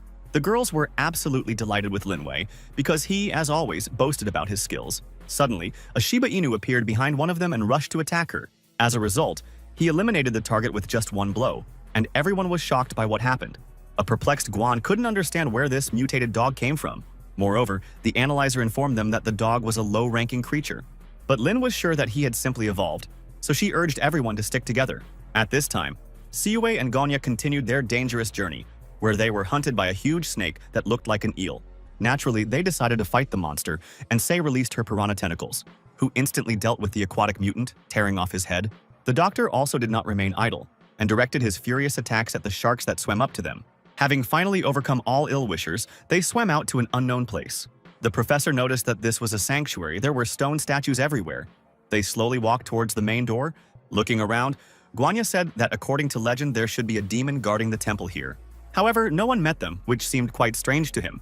After passing by one of the statues, she suddenly mutated, but C and the doctor did not notice. At this time, long and sharp tentacles began to emerge from the pedestal, after which the monster came to life and hastened to attack the travelers. But at the very last moment, Siyue seemed to sense danger behind her and managed to block the monster's attack. Following him, all the statues came to life, turning into huge mutants, which made the task more difficult. The professor and Z immediately prepared for battle, but the monsters turned out to be quite strong. Despite this, Guanya fired several projectiles at them, and one of the demons fell to the ground. But once again, numerous tentacles began to crawl out from it, which they did not expect at all. Moreover, their regeneration was superior to that of other mutated creatures. Thus, one of the statues recovered fairly quickly and continued its advance. The stunned doctor noted that no matter what damage was done to them, they had the ability to divide. In this regard, he urged Siyue to take a defensive position and prevent the division of mutants. But looking at Z's actions, he realized that she didn't need his recommendations at all, because her piranha tentacles simply devoured entire statues, thereby preventing them from regenerating. The girl was truly extremely skilled in fighting the monsters, using her unique techniques. Having brought down several mutated statues, all that was left was for Siyue to quickly defeat the last demon. Guangling, in turn, was left alone with Xiaohuo against the zombie dogs. The rest died. At the same time, they asked just one question. How exactly did dogs undergo such incredible evolution? Linwei immediately began to use his new skills and burst into flames. He stated that in his current state, he was capable of dealing with these puppies himself.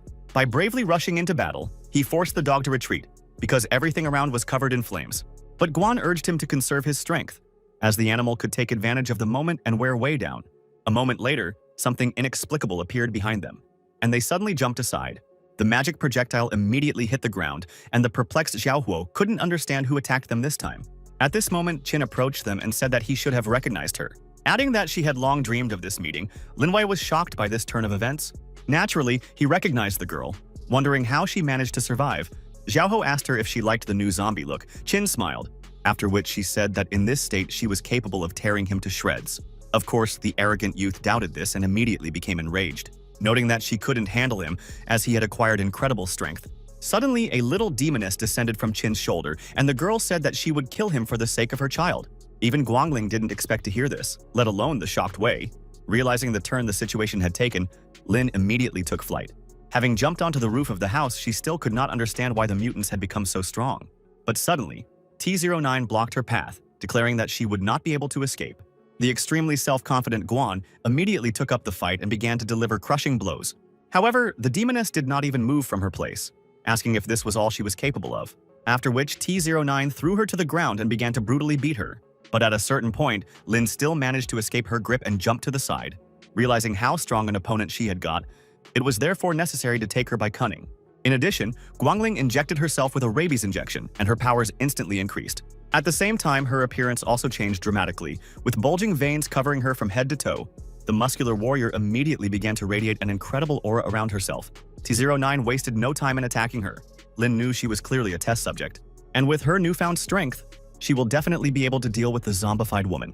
Which is basically what started to happen, and Guan quickly took over the initiative. The zombie could only defend itself and had no opportunity to counterattack. As a result, she flew to the edge of the roof, which Lin decided to take advantage of. However, T09 suddenly jumped up and said that she was just warming up, and now the real battle will begin. The stunned Guanling did not understand what she meant. Several more limbs suddenly began to grow on her back, which radically changed the situation.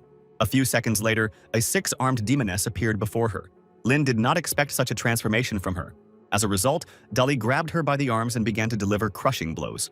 It seemed that nothing could save Guan, since she could do nothing to oppose her. Having beaten up the self-confident girl quite a bit, she asked her patron what to do with her next. Fangu, in turn, praised her for her good work and ordered her to be taken back for questioning.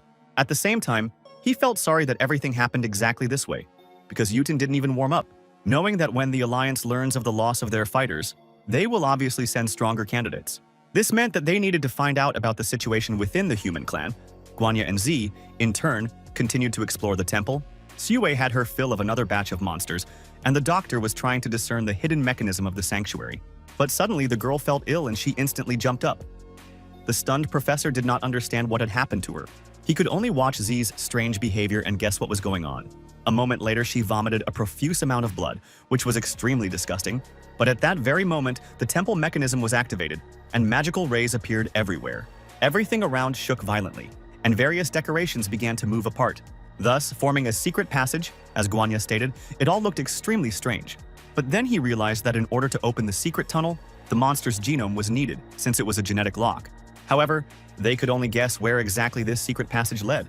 Finally rushing forward, they saw an unimaginable picture where mutated dinosaurs were located, which happily fed on carrion from smaller representatives of reptiles. Suddenly, one of them was attacked by a larger monster in the form of an orangutan.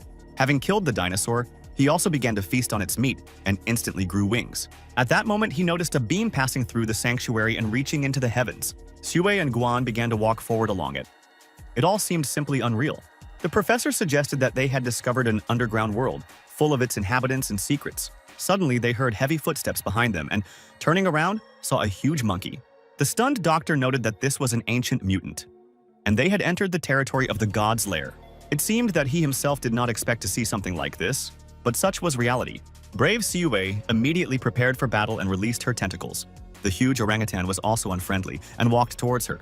Suddenly, he aimed his large organic weapons at her, which opened up before her like a flower. But the brave girl jumped inside them herself, which the monster did not expect, naively believing that now she was finished and he could switch to a half-cyborg. However, everything was not as simple as he wanted, because C knew what she was doing. The self-confident Guanya also understood what was happening and said that the demon could not harm anyone. And after a couple of seconds, C destroyed the monster from the inside, starting to tear apart its organs. The mutated orangutan, in turn, experienced extremely painful sensations. At the same time, she began to literally devour the demon's flesh. The professor was amazed by this outcome. At that moment, they suddenly heard a strange sound coming from the huge tree. The frightened doctor assumed that what was destined would soon come true. Because the god had awakened and was eager to appear, even Siwei stopped eating. Meanwhile, Zeng was with Yuting on the roof of the building, looking down at the ruins of the city. The system, in turn, gave him a generous reward for eliminating Guangling. Now he could fully cover the debt for his father's treatment. But the most important thing is that if you send your fellow tribesmen on a mission, the reward increases. The program recommended raising as many monsters as possible, as he couldn't handle the alliance alone. Naturally, Fang himself understood this perfectly well, so he focused on developing the clan. At this time, Qin and his daughter created a real hell for Xiaohuo, which is why he went into hiding. After all, he understood that he simply couldn't cope with her and her little demoness. In addition, he ran out of the evolution potion, without which his powers are limited. After a couple of minutes, Qin finally found him hiding behind the rubble of the building. A frightened Xiaohuo urged her not to approach him. Of course, she did not listen to him. The girl then showed him a syringe with a rabies injection and asked if this was what he was looking for. Throwing the potion at his feet, she said that she had a lot of this drug. Naive Thunderclap immediately grabbed a syringe and injected himself into the neck, saying that now she would see his true power. However, the effect was slightly different, causing his body to instantly swell. Qin smiled and said that his body simply could not withstand an overdose of the potion. A couple of minutes later, he was completely torn to pieces, which is exactly what the cunning girl wanted. Thus, Xiaohuo was finished, which made the protagonist extremely happy. At the sight of Thunder's remains, Qin saw a stone blazing with fire, and she became curious about what it was. Taking it in her hands, it suddenly dawned on her that it was actually an energy core. At this time, the young master went with Yuting to the dungeon where they held the wounded Guan. The program, in turn, belatedly transferred 30,000 coins to Zeng for killing Xiaohuo. Lin understood that the best reward in this case was death, but it was not granted to her. Fangu urged her to speak more clearly and only to the point, threatening her with physical violence. Hearing his voice, Guangling asked who it was. As she was blindfolded, the guy approached her and said that she didn't need to know who he was, and that it would be better to answer his questions. The girl immediately asked what exactly he wanted to know, and there was a momentary pause. Zeng then replied with great confidence that she should tell him everything about the alliance. With a heavy sigh, Lin finally agreed to inform him of the new people's affairs. Her story took about half an hour, but Fangu still doubted that she had told everything. Based on her words, he understood one thing. The players had already begun using the evolutionary drugs created by Qin. Even though most of the warriors were real people, the young man had no intention of standing on ceremony with them. The teenager then asked if she knew the person who was assigned to the rebel account. Guan answered in the negative, asking him in return how a zombie could talk at all, after which she began to demand that the mutant fulfill his promise and let her go. But Zeng corrected her, saying that he had promised not to kill her, not to free her. Taking the Yuting insect in his hands, Fangu leaned towards her and with a smile on his face said that she should help him. Then he forced her to swallow the creature, which she of course did not really want to do. The guy noted that now he would merge with her forever, and this was her punishment. Her body instantly began to burn from the inside, and Guan asked what he had done to her. Lin replied that the worm would give her strength and she should thank them for it, adding that if she did not obey their orders, the insect would simply tear her apart from the inside. Zeng added that from now on, she was obliged to constantly stay close to Guyang and listen to their orders. They soon released her, and Lin went to the Phantom Sniper, telling him that she had failed the mission. But he didn't scold her, saying that very soon they would go on the counter-offensive and the mutants would come to an end. Iron Man, in turn, was absolutely confident of a quick victory, which he declared, but Jan urged him to take the enemy seriously, as some of them were not afraid of them at all. Besides, they really were extremely dangerous. But the big guy stood his ground and boasted about his squad of robotic girls. Meanwhile, Teacher Zhang was taking a bath carefree and thinking about what to do. Suddenly, she remembered Bioshock and immediately put on her virtual reality glasses. When Yeyu entered the game, she didn't see anyone nearby, so she concluded that not everyone had made it to Biochemical City. But a couple of minutes later, the teacher saw a whole female iron squad in the sky, which literally flew over her head. She found it quite fascinating, realizing that she hadn't been in the game for a long time and that something interesting had apparently happened. In connection with this, she rushed after them, as curiosity got the better of her. At that moment, Baba noticed her and decided to practice a little, especially since the girl was alone. Without thinking twice, he began to sneak up on her, waiting for the right moment. Besides, he was eager to demonstrate his unique skills once again. However, Zhang managed to block his attacks with a protective barrier, which Li did not expect. Thus, a battle ensued between them, and the guy began to realize that he had underestimated her. Yeyu, in turn, saw such a fast and agile zombified person for the first time. Realizing that he was clearly stronger than her, she began to retreat, but it was not so easy to do. In this regard, she decided to distract him and fired into the air, thereby signaling to her brothers. As a result of the appearance of 3 mahjong tiles, Baba immediately stopped the chase. Realizing that allies would soon come to her aid, it was necessary to flee. But this time, Zhang decided to detain him until reinforcements arrived, so as not to leave him any chance of escape. In fact, he, Zheng, and the rest of his teammates had long ago come up with this way of alerting each other to danger. Meanwhile, Yeyu continued to attack the mutant, trying to hold him off for as long as possible. While delivering his furious blows with the blade, Li could only defend himself and had no opportunity to leave the battlefield. Zhang, in turn, only pressed on him, and Baba again began to block her attacks. At a certain point, his rage went beyond the limit, and the guy took the initiative in the fight. At the same time, he said that now it was the end for her. The stunned teacher could not understand how a zombie could talk. A moment later, Li pushed through Zhang's shield and blocked her blade, causing the girl to step back, after which he rushed to carry out a series of crushing blows. Yeyu could not keep up with such fast movements. Baba suddenly called on her to surrender or accept her death. The teacher began to understand that she really couldn't handle this big guy. Also, her allies had not appeared yet, but unexpectedly they finally came. The protagonist called on Li to stop immediately, and the perplexed Baba did not understand what was going on. Zhang was completely shocked by what was happening, and her only chance for salvation was to flee. But the young master still tried to calm her down and explain that the virtual world had changed somewhat. Of course, Yeyu didn't listen to him and hit Fangu. The young man immediately flew back. Then, taking advantage of the situation, the teacher hurried to leave the video game. Everyone began to realize that it would not be easy to convince Jiang, while people continued to run amok in the forest. At the same time, they intended to capture as many mutant leaders as possible. Within a few minutes, they successfully cleared the area of monsters. But suddenly, one of the representatives of the new alliance sensed the approach of another demon.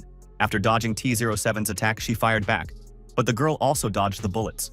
Realizing how fast the enemy was, she began to use all her skills. The division captain, in turn, did not expect such a dexterous, zombified one, who suddenly directed her deadly ribbons in her direction. But they never hit their target. In response, the human clan warrior took aim once again. She then fired an energy weapon, but T-07 again escaped the explosion. Then the girl immediately flew to the side with the help of her power steering, trying to keep her at a distance because, in close combat, she was a great danger. Using her electric discharges, she also failed to catch the nimble mutant. Because of this, she had to call for reinforcements, and within a couple of minutes, new people arrived to help her. But even with a whole squad, they could not defeat the elusive zombified creature. One of the subordinates informed the captain that most of the monsters had fled to the center of the forest. At this moment, T-07 also rushed towards the central area of the forest thicket. The people of Eden began to realize that she was simply stalling for time so that her pack could escape. Naturally, they followed her, intending to destroy all mutants. Suddenly, they saw half-cyborgs flying towards them, which signaled a new battle.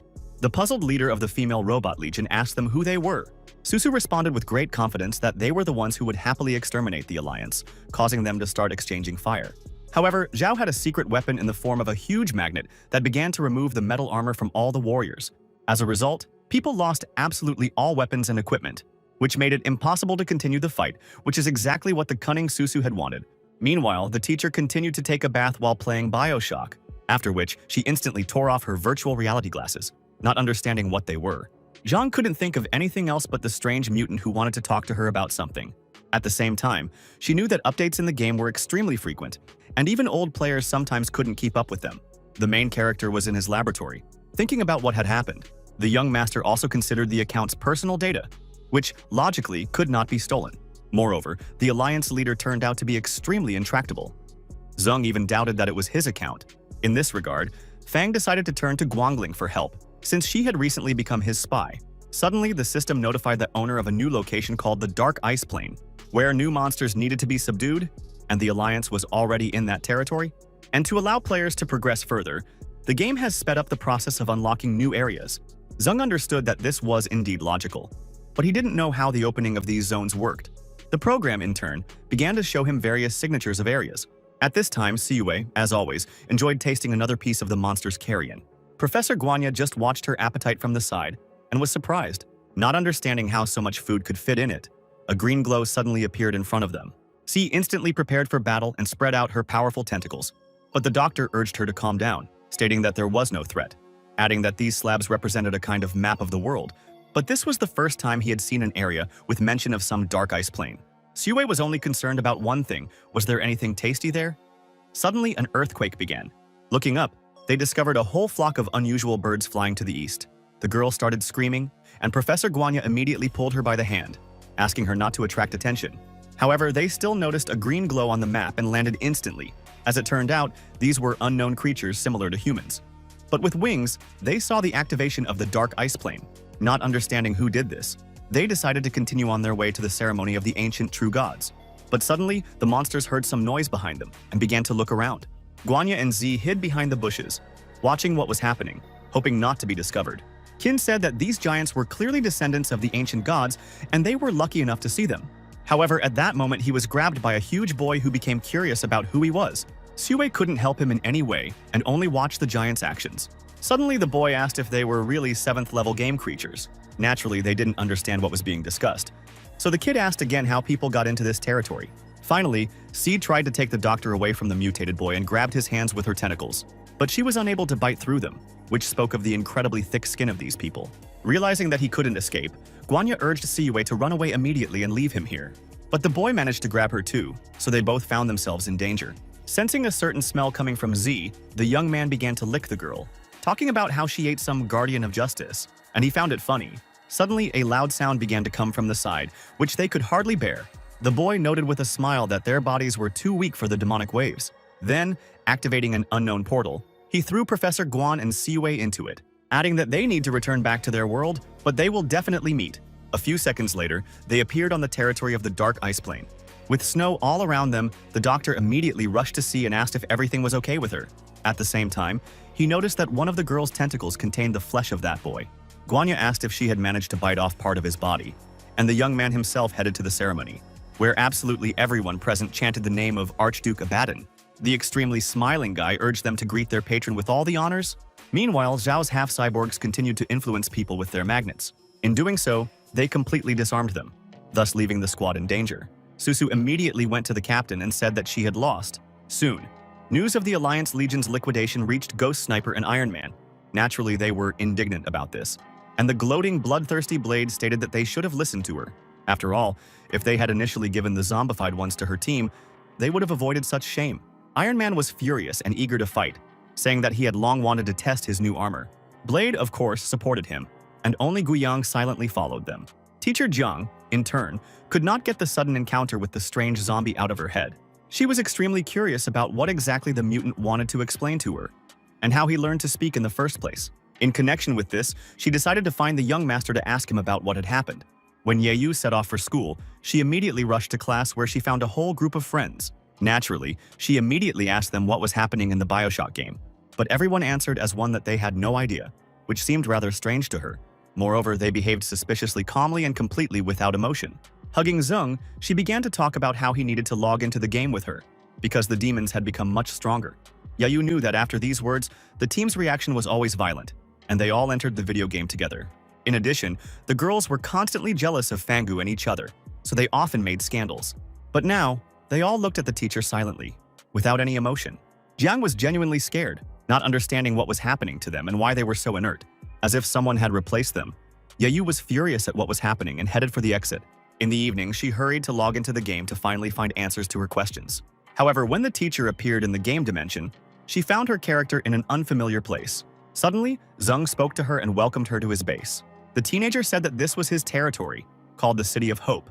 Naturally, as expected, Yeyu began to attack him without any further ado. However, Fangu only dodged the blows and did not attack in response, calling on her to calm down and listen to him. But the restless girl continued to behave extremely aggressively, and the young man again tried to calm her down. Suddenly, the teacher asked if her friend's condition was his doing. Zeng replied that it was not that simple. But this was enough for Yayu to misunderstand everything and rush towards him again with her sword. With the help of his powerful tentacles, Fangu blocked all of her lightning strikes. Zhang simply couldn't do anything to resist him or even hurt him, which she never expected from a zombie. But she had no intention of giving up. Bravely throwing herself into battle, Zeng still dodged her furious attacks, realizing that if things continued like this, his base would be completely destroyed. At a certain moment, he finally managed to time it and tied Yayu with his tentacles, after which the young man hastened to declare that he was her student named Fangu. Surprised, Zhang asked why he hadn't said so right away, and Zeng replied that she hadn't given him the opportunity. She had a lot of questions about why he became zombified, and when this possibility appeared in the game, Yuten immediately greeted the teacher. Yayu was simply shocked, because Lin had really changed a lot and was literally hanging from the ceiling. She then jumped to the ground and confirmed the teenager's words that they were now mutants. Soon they finally got the chance to tell the long story of how exactly it happened. Zeng also stated that the system gave him a task to invite a new member to his team. Of course, teacher Yayu agreed to help her friends because that's exactly what she came for. After a short period of time, Zhang appeared before everyone in a completely different image, after which they finally set out on a long journey where it was necessary to destroy the new alliance, which turned out to be quite a criminal organization, but few people guessed about it. But before that, Fangu decided to show Yayu their domain, starting to take her to incredibly beautiful places. Suddenly, Baba rushed to his friends to inform them of the human invasion. Following him, Bloodthirsty Blade appeared and asked Zeng if he was the leader of the zombies. At the same time, she neutralized Li with just one blow, and the guy instantly assumed a horizontal position. The protagonist didn't have time to answer her before the rest of the Alliance representatives suddenly came to her aid. Iron Man immediately began to emit his laser beams, destroying everything around him. Blade, in turn, decided to deal with the young ruler of the monsters, intending to get his head. Zeng smiled and said in response that she clearly did not have the strength to do it. His team also prepared for battle. Yuting and Zhang immediately split up, after which Yayu launched an attack, something that Bloodthirsty Blade had not expected. At the same time, Zhang moved quite quickly and the girl simply could not keep up with her. As a result, she began to swing her swords, hoping to hit her. However, at the last moment, the teacher managed to pick up Baba and take him to a safe place. This naturally infuriated her opponent, who was momentarily distracted from the battle with Fangu. But then, she pounced on him again with furious attacks of her blades. But Zeng easily blocked her efforts and reduced all the blows to nothing, which surprised the warrior. At the same time, the teenager called on Yuten to heal Baba so that he could help them in the fight with the people. Lin instantly released her healing snail, which immediately headed towards Li. The guy remarked that this was extremely disgusting because he doesn't like insects. But after a couple of seconds, his strength returned and he could continue to fight the Alliance, which is what he did to rehabilitate himself in the eyes of his teammates. Baba immediately attacked Bloodthirsty Blade, something she was not prepared for. By striking the ground, Li set a trap for the people and the others began to run away. Yuten said that in fact she was an extremely weak person and was not a rival to them at the moment. As expected, Bloodthirsty Blade chased after them, trying to catch up with them. Meanwhile, Iron Man hurried to his girls to throw them into battle as well. The delighted girls rushed into his arms, saying that they would do everything possible. Susu, in turn, received the coordinates and hurried to open fire. As a result, the semi-cyborgs received the task of attacking this territory, but Iron Man managed to activate a protective barrier, which absorbed all the damage. However, most of the area was subjected to massive rocket attacks. Fangu remarked that if Zhao overdid it, the entire city would turn to ashes, but the girl replied that they would rebuild a new one. After which, she once again rushed towards the Alliance's minions to relieve their suffering. Unexpectedly, several representatives of the criminal race nevertheless made their way up behind them. But Teacher Zhang came to the rescue in time and neutralized the threat. Lin immediately began to summon her monsters so that they would also help them in the battle with the people. A moment later, a swarm of flies appeared and headed towards the Alliance clan. With each passing minute, their numbers only increased, which increased their chances of winning. At this time, Dr. Guanya lit a fire and thus made a halt. He placed the given offspring from the demon in a flask and examined it for a long time. Sue found new food, but this time she didn't like it, which was surprising, because the girl usually devoured absolutely everything and was never picky about it. A couple of minutes later, a huge ice wolf king approached them. Feeling a terrible hunger, C immediately rushed towards the monster to get its meat. A stunned Guanya noted that they were here for the first time and should not act rashly. But Sue didn't listen to him and directed her powerful tentacles at the monster. However, they could not do anything to him. At a certain point, the wolf bit off a part of them, which became a real problem for them, since they didn't have any special weapons. Meanwhile, a whole flock of ice animals came up to them, which they did not expect at all. C continued to strike, but to no avail. So she came up with another plan. By wrapping one of them in tentacles, she exposed him to the attack of another beast. Thus, the wolf gnawed out the throat of his fellow tribesman, which is what Siwei wanted. who even managed to feast on the exquisite meat of the frost creatures. Yuten, in turn, continued to set extremely dangerous flies on people. Their poisonous bites were quite noticeable and difficult to resist, because there were a huge number of them, and they had decent speed and were also small in size. Several dozen insects headed towards Iron Man. He immediately began to shoot them with his flame launcher, emitting fire. Most of them turned to ash. However, others still attacked the brute, but they were unable to bite through such thick armor. Lin knew it was high time they were upgraded so they could handle such giants. At that moment, his subordinate ran up to him and asked for help, because she was being chased by flies. But he demanded that she not come near him, because by doing so they would harm him too. Naturally, she didn't listen to him, and Iron Man burned her to ashes along with the insects. However, the number of beetles kept increasing, and he did not understand how to deal with them. At the same time, he continued to burn his girls along with the monsters with absolute calm, claiming that this was a necessary measure, and he could not act otherwise since the Legion had disobeyed him. Baba meanwhile hurried to the bloodthirsty blade, intending to finally deal with her. The Alliance warrior began to understand that at this rate, they really would not survive. Lee noted that she could only strike from behind, as she couldn't withstand a head-on collision. She herself understood perfectly well that she would not be able to cope with him unless someone covered for her. But the mutants were mercilessly killing people, and there was nowhere to wait for help. Suddenly, the wounded girl appeared right at her feet. This once again proved that they would not be able to defeat such dangerous monsters. Baba pounced on her again, dealing crushing blows, forcing her to surrender. But Bloody Blade had no intention of doing so and hurried to block his attacks. Although this was quite difficult to do, since Lee possessed incredible strength. Then, she resorted to the evolution potion, which became her only chance for salvation.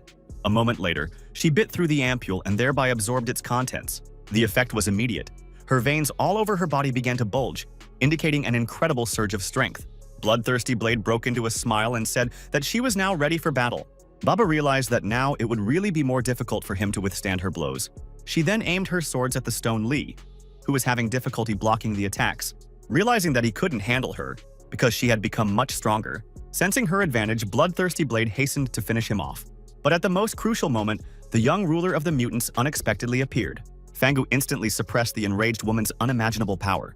In doing so, he used the power of frost, and the warrior's sword became stuck in a block of ice. In doing so, he forced her to flee the battlefield without her unique weapon. Zung also ordered his teammates not to pursue people if they escaped.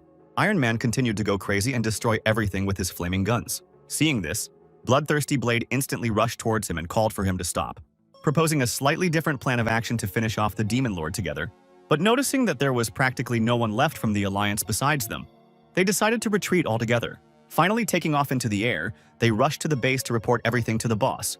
Zhang asked Fang if she should stop them, but Zung, to her surprise, refused to do so, stating that they were scared and that this would be enough to temporarily restore their strength. In doing so, he had to spend 200,000 gold to rebuild the zombie lair. Suddenly, the program notified him that Siwei was in the Dark Ice Valley. She even managed to defeat the Wolf King, and the system rewarded him with gold. Susu immediately reported that Guanya sent her the coordinates. In this regard, Fang urged Yuten to remain at the base and wait for a new attack from the Alliance people. He himself decided to set out on a journey to Z and the Doctor, taking Zhang and Zhao with him on the journey. The professor, in turn, could not understand whether he had managed to send a signal to the Allies or not. Due to severe radio interference, it was simply impossible to track this. Siwei suddenly smelled a delicious aroma and reported it to Dr. Guan, who was forced to follow her. Thus, they reached the settlement of the Snow Shield Titan tribe. At this time, the main character and his team were approaching the icy territory of the Dark Plane. Where Susu's maid delivered them fairly quickly, the teacher was worried about Sei, because there was no one to protect her except the professor. But the young zombie ruler was sure that she was okay. After all, the system regularly informed him that Siwei had acquired a new skill. She survived in the wild better than entire squads, so there was no need to worry about her. Suddenly, the program alerted Zhao to an approaching snowstorm, which he needed to wait out in shelter. However, Fangu said that it was too late to retreat, and they would have to move on. But at that very moment, they suddenly fell through the ice into an unknown cave. It seemed as if they were literally falling into the abyss, as the flight was too long. As a result, the landing could clearly have been extremely painful, and Zung immediately curled up with his team into a cocoon. During the flight, they hit icy rock several times, which was also not very pleasant. Moreover, it soon became clear that they simply did not have enough oxygen, and this became a problem. The teenager began to think about what to do in this situation and felt something soft behind his back. Turning around, he noticed that he was lying on Teacher Yayu. After asking the teacher for forgiveness, he immediately removed his hand from her thigh, after which Fangu tried to get off her. But it was so cramped in the cocoon that it was impossible. At a certain point, Susu started to feel dizzy, which became another problem. Suddenly, they came across rocky terrain again, and the girls pressed Zeng from both sides. After a couple of minutes, they finally landed in an unknown location where there was also extreme cold and snow everywhere. The system immediately informed the owner that they had entered the secret territory of the ice plane. The teenager decided to use it to learn as much as possible about this place, but the program did not provide him with this opportunity. But at the same time, she gave him another task, which was to subjugate an entire tribe and become their leader. Suddenly, Zhang pressed her ear to the ground and heard heavy footsteps, which she reported to the clan leader. Then Fangu climbed onto the huge robot Susu to find out what was coming at them. He also intended to test the new ability that Siyue had given him by killing the Wolf King. In the distance, he discovered an unknown tribe of people. They were dressed in animal skins. But Zhao said that they were actually giants, and they clearly had no good intentions when they rushed towards them. So she suggested that they take refuge in the cave, but Zeng objected, saying that they would not do that. Meanwhile, the huge girls continued to run towards them. Fangu froze in place. The young man intended to defeat the giants in order to finally fulfill the system's mission. Having started to strike the thugs, he was unable to harm them. Moreover, they did not pay any attention to him at all. The main character was outraged by what was happening and could not understand where they were going. Having run a little further, they were suddenly attacked by other players who began to exterminate the giants. Thus, a real meat grinder began. But the giants seemed to be under some kind of hypnosis, because they did not respond to the thugs and continued to move in an unknown direction. Then, the enraged Fangu decided to teach the overconfident people from the Alliance a lesson. A moment later, several of the human guild's minions fell at his hands. They, in turn, simply could not do anything against such a strong Zeng. At that moment, a huge woman approached him. She was the leader of the Snow Dwarf tribe named Amir. She thanked her savior, but refused to bow before him. Explaining that he was a representative of a different kind, the perplexed boy asked whether the strongest really became the leader. Amir began to tell him a story about how one day an uninvited guest came to them and ate all the food supplies. They then went in search of provisions and came across a clan of unusual people. Fangu assumed she was talking about Siyue, who always stole food wherever she went. After all, only she was capable of such a thing. The others also had no doubts about C's involvement. Thus, because of her, Zeng was unable to complete the system's task, which was an extremely unexpected turn of events for him.